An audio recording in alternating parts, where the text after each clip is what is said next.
pembelajaran hari ini, alangkah baiknya kita berdoa terlebih dahulu, dipimpin oleh ketua kelas. Amin amin ya rabbal alamin. Baik, untuk hari ini siapa yang tidak masuk? Yusni, Risma, dan Indah. Ya. Nah, sebelum belajar, coba lihat dulu kolong-kolong mejanya. Masih ada sampah atau tidak? Kalau ada sampah, tolong dibuang terlebih dahulu. Baik, ada yang tahu nggak minggu lalu kita membahas tentang apa? Surat lamaran pekerjaan, ya betul. Nah, minggu lalu kita membahas surat lamaran pekerjaan. Nah, hari ini kita akan membahas teks anekdot. Ada yang tahu nggak sih perbedaan dari surat lamaran pekerjaan dan teks anekdot? Ya, jadi kalau surat lamaran pekerjaan itu suatu hal atau suatu permohonan seseorang untuk melamar pekerjaan di suatu perusahaan atau di suatu kantor atau pabrik. Tetapi kalau teks anekdot itu teks yang bersifat lucu, betul sekali. Nah, di sini Ibu akan menanyakan apa sih teks anekdot secara rinci. Ada yang tahu? Ya, kamu. Apa teks anekdot secara rinci?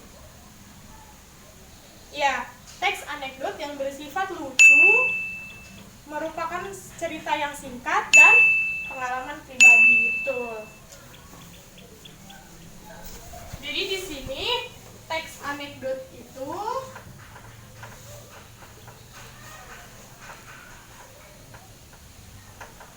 teks yang bersifat lucu. Lalu pengalaman cerita pribadi.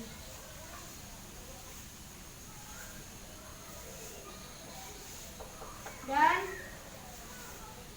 ceritanya pendek atau ceritanya singkat. Nah, jadi teks anekdot itu teks yang bersifat lucu atau menggelitik dan yang ditulis berdasarkan pengalaman pribadi dan juga ceritanya singkat. Kalau panjang itu namanya teks, namanya novel, ya betul. Nah, yang ketiga yaitu struktur teks anekdot. Struktur teks anekdot. Ada yang tahu nggak sih struktur teks anekdot itu ada apa aja? Ya betul, ada 5. Yang pertama, abstrak.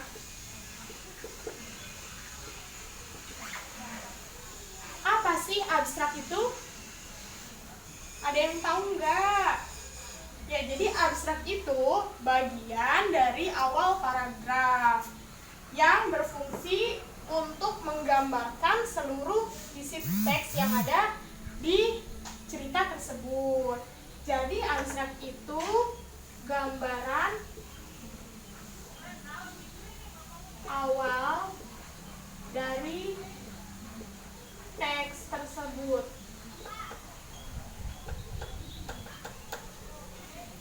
Nah, yang kedua ada orientasi.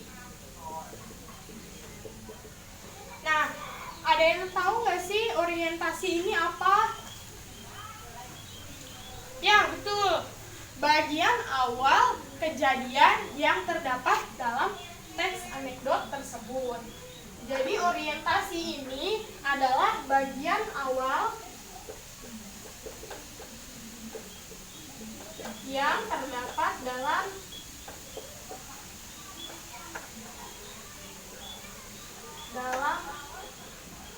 teks tersebut.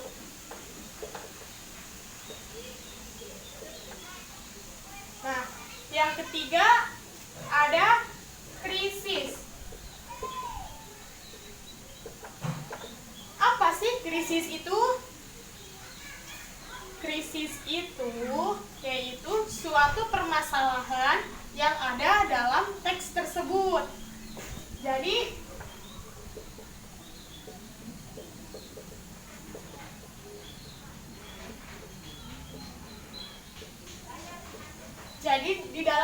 krisis ini merupakan puncaknya masalah atau puncaknya suatu kejadian yang menurut pembaca itu terjadi konflik, adanya konflik. Lalu yang keempat ada reaksi. Nah, apa sih reaksi itu? Jadi, di bagian reaksi ini merupakan bagian bagaimana cara penulis untuk menyelesaikan masalah apa yang terjadi di dalam krisis. Jadi reaksi itu penyelesaian masalah. Nah, jadi setelah krisis itu kan permasalahan. Nah, setelah krisis ada reaksi. Reaksi itu penyelesaian dari krisis tersebut. Yang kelima ada koda. Apa sih koda? Koda itu bagian akhir yang merupakan kesimpulan atau bagian penutup.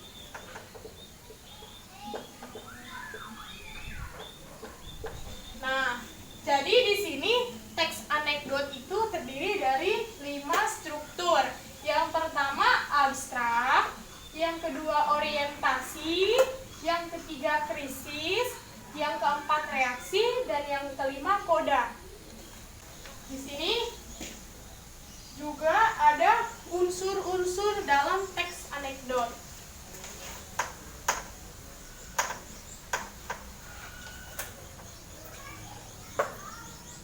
Unsur-unsur dalam teks anekdot. Yang pertama, ada yang tahu nggak di dalam teks anekdot itu ada apa aja sih unsurnya? Nah, yang pertama ada tema. Tema yaitu salah satu unsur yang sangat penting. Kenapa sih penting? Karena ketika kita membaca atau membuat suatu teks anekdot, yang pertama kita harus lakukan yaitu memikirkan apa sih temanya, apa sih judulnya, kayak gitu. Yang pertama itu tema. Yang kedua tokoh. Jadi di tokoh ini maksudnya orang atau peran yang terdapat dalam teks anekdot tersebut. Yang ketiga ada latar. Latar itu terbagi menjadi 3, yaitu latar tempat, latar suasana, dan latar waktu. Nah, di sini terdapat sudut pandang.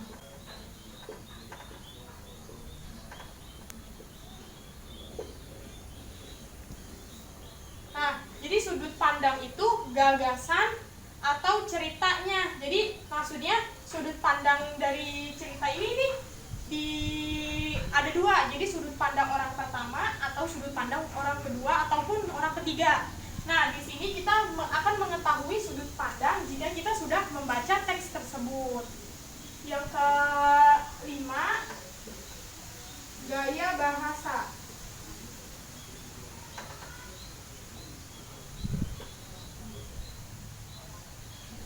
Nah, di sini yang ke gaya bahasa atau nada.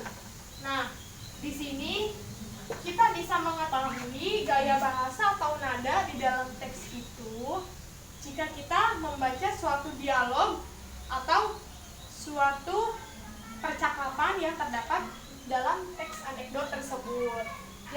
Nah, jadi di sini terdapat 5 unsur yang terdapat dalam teks anekdot. Yang pertama ada tema, yang kedua ada tokoh, latar, sudut pandang, dan gaya bahasa atau nada. Nah, setelah Ibu jelaskan, kalian meresum apa yang sampaikan barusan. Nah, di sini ada yang ingin ditanyakan perihal teks anekdot. Baik, apa? Andin? Nah, jadi perbedaan teks anekdot dengan teks yang lainnya yaitu adanya kelucuan. Jadi ingat-ingat aja kalau misalnya ada teks yang bersifat tidak lucu atau tidak menghibur, berarti itu namanya bukan teks anekdot. Ya, di sini Ibu akan memberikan contoh cerita anekdot dalam bentuk video. Nah, kalian nanti menyimak video tersebut lalu merangkum apa yang terjadi dalam video itu, dan Ibu akan memberikan sebuah video yang merupakan cerita anekdot. Nanti kalian menulis apa struktur teks anekdot yang ada dalam video itu. Kan tadi strukturnya ada 5. Ada abstrak, orientasi, krisis, reaksi, dan koda. Nah, kalian nanti setelah menonton video yang Ibu tayangkan, kalian nanti menulis apa strukturnya, ya.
Melihat video tersebut, maka kalian harus menentukan struktur teks anekdot tersebut. Dibagi menjadi 4 kelompok ya. Yang barisan ini satu kelompok 1, yang ini kelompok 2, dan yang ini kelompok 3, lalu yang terakhir kelompok 4. Nah, silakan kalian berdiskusi dengan anggota kelompoknya menentukan apa struktur yang terdapat dalam video tersebut. Ibu beri waktu 15 menit atau 10 menit deh, Ibu beri waktu 10 menit untuk mengidentifikasi apa yang terdapat dalam video tersebut.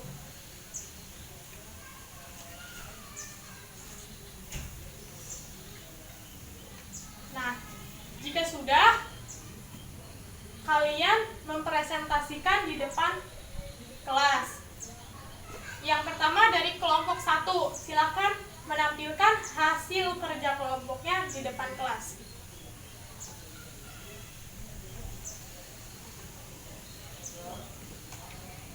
Nah, baik. Beri tepuk tangan untuk kelompok 1.